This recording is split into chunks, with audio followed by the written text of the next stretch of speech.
Nedjelja je dan kada se dolazi u Vitez na buvljak, ali i tržnicu automobila. Može se ovdje vidjeti raznih alata i zanata, razne robe, polovne i nove sa raznih strana. Za oko mi je zapeo vlasnik Mercedesa koji prodaje zanimljive alate i mjerne instrumente.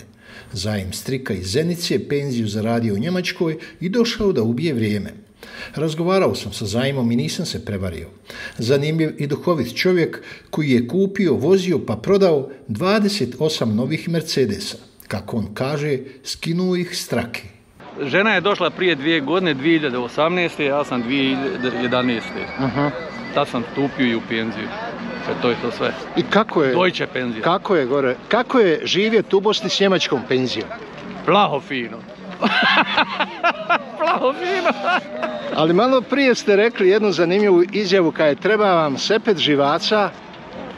Ne, tona živaca i sepet živaca. Tonu brzo potrošiš u Bosni živaca, a sepet koristiš da se možeš vratiti nazad. A jeste li se pokajali što ste se vratili? S jedne strane jesam zato što me žena nagovorila da se vrati. A s druge strane... Ali radili ste u Mercedesu, imali ste dobar posao, jel? Predobar. Koliko ste dugo radili, ne? 39 godina i 6 mjeseci. Je li vam se bilo neobično naviknuti u Bosni, evo, na mentalitet, na životni standard na ovom? Nije iz razloga, ja sam rođeni Bosanac. Da. I ja dolazim na svoje. I prema tome nije. Ali okolina je se izmijenila totalno. Pa najgore je što se najrođeniji izmijenili. Prije je bilo, ako te prevario, on pobigne, sakriva se. Aha. Sad ide pa se fali, kaže... Ali recite mi, neobično je ovo, evo, na Mercedesu da imate dijelove. Šta vi to danas nudite ljudima ovdje u Vitezu na buvljaku? Profesionalni alat. Za što? Za radit u proizvodnji, industriji, za nastup. Tokare, frezači i tako. Metalna braža. Da, otkud baš to da nudite?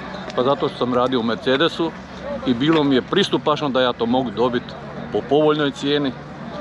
Kad ističe jedna proizvodnja, onda oni to sortiraju, rasprodaju po povoljnoj cijeni, ja to kupim. Na moju sreću imao sam kolegu iz Dervente, zvao se Anto, i on meni kaže, dođi, ima dobre robe, da kupimo. Ja ponesem flašu rakije i još bude povoljnije. A prodali se šta? Džakat, evo vidiš ko Ivan, u njega je uvijek zmija u džepu. A vi ste surađivali, jeli one? Da. Kako ide, šta je bilo? Ma ekstra čovjek je što se tiče toga veoma, znači, povoljan u odnosu na naše ove današnje standarde i kvalitete alata i materijala koji se ovdje kupuju, to je sve živo blato. A je li stipsa u pogađanju? A ne. Veoma je korektan i zadovoljan sam sa svim stvarima, znači, koje sam od njega uzeo. Radim i ja, znači, već smo imali priliku se i upoznati, bili ste kod mene, znači, imam nešto, da ne kažem, hobi radionice kod kuće, znači, te mirovinske dane rješavam tako kroz određene usluge radova sa obradom metala. Ali vama je ovo hobi, jel tako? Vi nema misli, Čim mi nestane para, dođemo ovdje. Hobi. Ja šta je već hobi? Velika je u mene visoka mirovna, tako da on Njemačke jedva preživljava. Jedva preživljava. Imam i Mercedesu i njemačku penziju. Ali znate šta, rijetko je vidjeti čovjeka koji se vratio iz Njemačke da je tako vedrog duha, nasmijan. Vi ste ostali, izgleda, i zdravog duha i tijela. Ja sam ostao, koliko kažu narodno, iznivelisan. Kako? Pa imam finu ženu, sluša me. A sluša me tako što god ona kaže, ja kažem u redu i sve štima i tako je to. Kakvi su uvjeti rada gdje ste vi radili? Obično kažu zapad, kapitalizam, izrabljivanje. Sekunda, samo sekunda.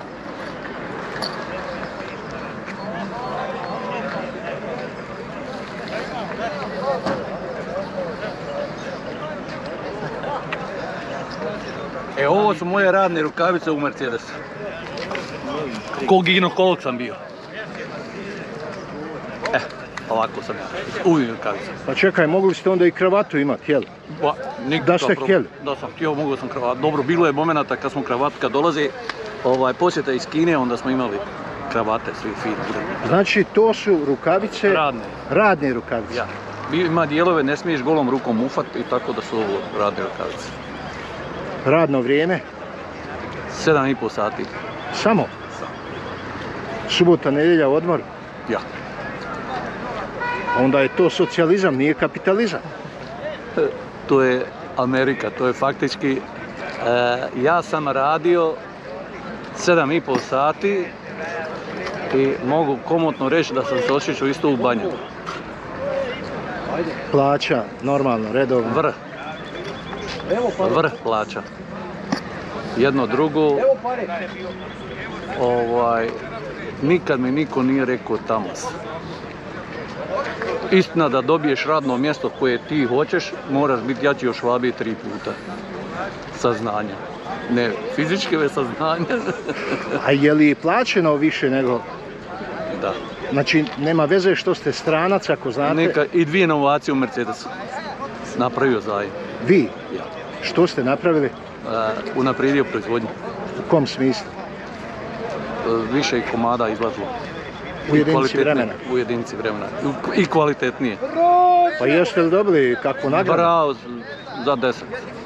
Nagradili me sam tako. Mercedes, neću da kažem koliko, jasno, jasno. Puna šaka bradi, ali ne ovih s kratkim pantolama što hode već. Normalne brade. A što ste se vratili? Pa sad sam ti rekao, datirala me žena. Znači treba ženu slušati, jel? Ne treba uvijek. Evo, ako niko nije vidio mikrometar, da. Ovo je stvarno unikatan. Ovo je isto jedan mjerni specijal koji se isto upotrebljava u Mercedesu. Zašto on služi? Za mjerenje debljine na flanšama, većinom na flanšama, gdje ne mreš doći mikrometrom ili ovako, pa onda izmjeriš s ovim i prenosiš mjere sa komada na komad, odnosno za dalje lifrovanje. Šta je ovo? Neobičan je ovo alat? Ja sam to prije jedno 25-30 godina platio 680 maraka, sad tražim 80 maraka, neće niko. A šta je? U kakvom je alatu riječ? To je riječ o narezivanje navoja na cijevima, colovski alat. Potrebio 10 na 2 cijevi, to je to. A je li vam dosadno drugim danima, s obzirom da ste u mirovini, u penziji? Ja živim na selu, imam kuću, imam ženu, imam malo vrtla, bašte i svako jutro idem u Zenicu pit kafu do podne. Posle podne, onda ja sam po ženom komandu. Ali izgleda da ste dobrog zdravlja. Jesam. I dobro jedem. Mislim, imam dobar apetit. Malo prije ste rekli jednu zanimljivu izjavu da ste vozili puno auta. O kojim autima je riječ i koliko komada? U Mercedesu 28 novih Mercedesa sa trake dizel. I sve ih prodao sa zaradom. A jeste li vozili? Pa voziš godinu dana i prodaš ga. I dobiješ para još malo više. Imao sam popusta u Mercedesu 26%. 26%? Pa je spalo na 21 i onda je to tako išlo na 18 i tako, ali opet je bilo zarade. Znači vi ste od svake marku izvlačili? Malo više od marke.